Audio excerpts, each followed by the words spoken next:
तर मित्रांनो, मी नाम्यासोबत इलंय आमच्या आडवानामध्ये. आडवान म्हणजे अशी जागा ज्या ठिकाणी आपले आंबे आणि काजूची झाडं असतात.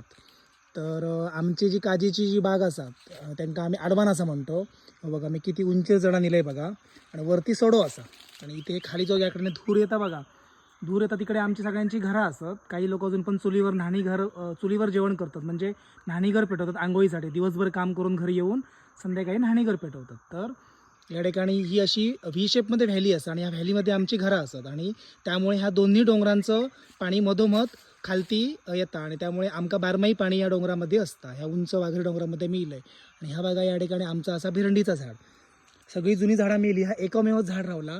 ह्या बिना पाण्याशिवाय लागणारी ही झाडं असतात. आणि वरती बघा ही कोकमा लागलीत, आणि ही जी कोकमा लागलीत ती काय होतं, खालती वांडर पूर्णपणे खाऊन टाकतो.